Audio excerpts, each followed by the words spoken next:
Hey guys, welcome back to my channel. Today I'm going to be doing a Sephora haul. I've made a few orders and I wanted to put them aside and share them with you guys here on YouTube. I haven't done a haul in quite a while. There's been a lot of new releases and I have gotten a ton of PR, which I also want to show you guys, but this is going to be stuff that I purchased myself. If you are new, I do a lot of tutorials, I do hauls, and I do reviews. Everything beauty related is what my channel is all about, so I would love for you to stay a while and subscribe. Don't forget to give this video a thumbs up if you enjoyed it, and let's get into what I bought from Sephora. The first thing I got was something I've been eyeing online for a couple weeks, and when I went in to get my Fenty Beauty products, I saw this in store and I knew I had to have it. This is the Holiday Edition Bobbi Brown Highlighting Trio. This has Nectar Glow, Pink Gold Glow, and Golden Bronze Glow. This is so gorgeous. I love Bobbi Brown highlighters, mainly because they don't have any kickback and they just don't accentuate your texture. I just could not pass this up. Just gorgeous, glowy, beautiful colors for the holidays. You have like a pinky color and then more of like a peachy, and then you have a bronze. I'm absolutely in love with Bobbi Brown highlighters. I probably own 5 or 6 of them, and I really wanted to kind of just add this to my collection because it was just so beautiful I couldn't pass it up. Another highlighting palette that I did pick up was the new Sugar Glow Kit from Anastasia Beverly Hills. This is really beautiful. It has a lot of pink tones in it as well as golds and yellows. I prefer a pink highlight on myself. Second would be gold, so this would be perfect for me. You do get 4 big pans here, and I think there's 2 re-promotes and then 2 new shades in here. So whenever she comes out with something new, I typically do pick it up. These colors are just stunning, right up my alley, and I really like this pink shade. Now I do think a couple of these do have micro glitter in them, but I don't mind that. If you don't like that, you might want to skip on this one, but I think it's a beautiful palette, and I'm glad I picked it up. Alongside that highlighting palette, I did get the new Anastasia Prism palette. I was kind of on the fence about this one because the colors they're cool, they're different, but there's kind of not really a color scheme. There's lots of different ways you can go, and when I look at it, you can go cool, you can go warm, there's some neons in there, so it's kind of different. I feel like it's a little bit challenging. Like, it's not one of those palettes where you look and you're like, yep, I'm gonna pair those 2 colors up. Kind of have to think outside the box, but I really think this color in particular is a gorgeous, gorgeous blue shade, and that one kind of drew me in, and I really like this matte shade as well. It's just like a matte mauve shade. I could see these 2 playing very beautifully together. And then you've got Eden, which is that really pretty transition peachy shade. So there was a few standout shades in here that I thought I really wanted the palette for. There's just a lot of different colors in here, like that neon. I'm kind of anxious to play with it. I wonder how it would play on the eyes, if it would just give you a wash of color, or you could build it up to be very neon. So I think it's a beautiful palette. I really like the quality of her palettes, aside from the Subculture, which I thought was a miss. This is, or it seems to be, just kind of like her normal palettes, which is nice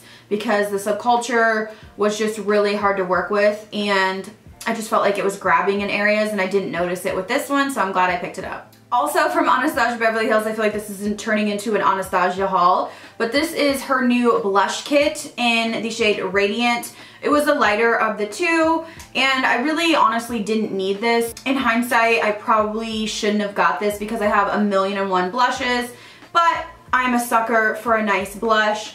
And there's some beautiful shades in here. We've got like more pinky corals in here, a little bit of a mauve tone, but this is like an everyday blush palette for someone with my skin tone. So I do like it, I do enjoy it, but if I could go back, I probably wouldn't purchase it just because I have so many blushes.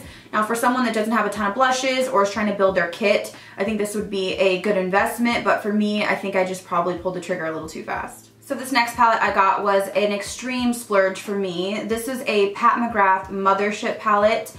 To be honest, I wanted all 3, but I settled for this. This is the Submersive palette, and you guys, these colors are gorgeous. Like the shimmers in here, this pinky duochrome, I can't even tell you.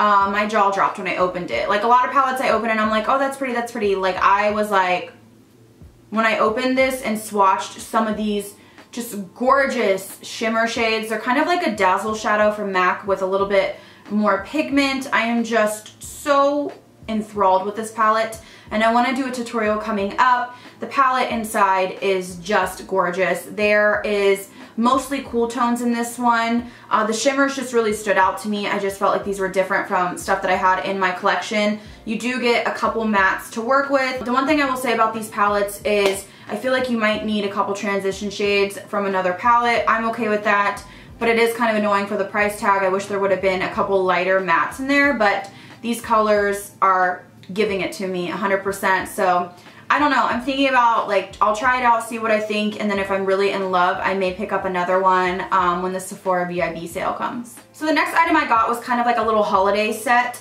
This is Drunk Elephant. This is like a duo. It is the TLC Baby Facial and then the Marula Oil. So I had read amazing reviews on this, and I'm always looking for something to help me with my texture. I do find that Sunday Riley Good Jeans is really nice, but I wanted to try something that was more like a mask, which is what this is. It says to put this on for 20 minutes and then wash it off and follow with the Marula Oil. I haven't tried it yet, but that's why I got the small size, because I didn't want to like jump head first into a $100 mask. So I will let you know my thoughts. The reviews are insane on this, like insane, specifically the baby facial. So if you tried this, let me know down below. I know people really, really, really love Drunk Elephant. I'm more of like a Sunday Riley kind of girl, but I could switch sides depending on how good this is. So I saw these stains on Sephora's website, and when I went into store, I knew I had to pick one up. This is new from YSL. These are called their matte stains. I have shade number 7, which I believe is the lightest, and I haven't tried it yet. Now the applicator is a little bit different. It's like a diagonal little spatula, and I saw, I think it was Luster Lux raving about it, and this is what it looks like swatched. This is just like a light pinky nude. It doesn't feel moussey at all. It does feel liquidy like a stain, and it looks, you know, pretty opaque, maybe a 2-coat kind of opaque, but what I'm hearing is that this lasts all day and that it's very comfortable on the lips. So I'm excited to give it a go. This was the lightest shade I think they offered. Sometimes I do find with brands that it seems to be like their nudes are really deep. I wish they would kind of hit all areas. So this is probably the only one that will work for me. And specifically, like right now I have a tan. When I don't have a tan, this would be like dark, dark, dark, like brick on me. So sometimes I find that I have a hard time finding nudes for me unless I have a self tan. But again, this was the lightest one, and I've just been seeing rave reviews about it. So I'm gonna give it a try and I'll let you guys know. Also from Pat McGrath, she did release some new lip liners, and I got Done Undone, which is a light pinky nude shade, and I have used it a few times, and I actually really like the color. I think it's really nice. I really like the formula. I'm trying to think of what it reminds me of formula-wise. It's a little bit more moisturizing, like it doesn't tug at all, but I didn't notice that it wore off easily. So I really like it. I'm always on the hunt for a really good lip liner, and so far Charlotte Tilbury is like hands down the best. But I really enjoy this. I think I'm going to be reaching for this a lot. They had quite a bit of different variations of nude, and this was the one that I chose. So late at night I was looking over IG, and I just saw so many beautiful lip colors on Anastasia Beverly Hills Instagram, so it really made me purchase 3 more of her lipsticks. In particular, the shade that literally was killing me was Griffin. There's a beautiful photo of a model wearing this, and I wore this a couple weeks ago on Snapchat, and I got so many screenshots. This is stunning. It is like a dark, I don't even know how to describe this color. Vampy, but beautiful. This with like a cool smoky eye is phenomenal. I'm so glad I picked this up. The formula is a little bit drying. It's not my favorite, but the colors knock it out of the park in terms of being different but wearable. So this shade is Griffin, and you need it in your life. Another color that I saw that I just had to get is the shade Smoke. I have not swatched this, and I haven't used it yet. This is like one of those really out there colors. This is very gray, almost like a greenish blue undertone, but the models were so beautiful on her Instagram that I just had to pick it up. So I'm definitely going to be using this in a tutorial coming soon. I just die over these colors. I don't know if I was intimidated when they first launched, but now I'm like ready to go. And then the last shade that I got is called Dread, and this one just looks like a really cool toned, kind of almost reminds me of Jeffree Star Mannequin, maybe a little bit deeper, and that's one of my go-to nude lips. So I did pick these up and I'm super happy with the color scheme. I think these are beautiful colors for fall. If you want a bullet lipstick but you want to go for some more fall colors, I would check out Anastasia. And the last product I got was a splurge as well. I had been eyeing this for quite a while and I went into my local Sephora to smell the entire brand. This is a perfume by the brand Replica. People have like a cult following with this, like they love it, die hard. This is Beach Walk, and I was in between this and I think Jazz Club, which was more smoky, like cigar and leather, and I really like that. I might pick it up at a later date, but I had to tell myself only one because this is like $130. This is described as sun-kissed salty skin, and that's exactly what it smells like.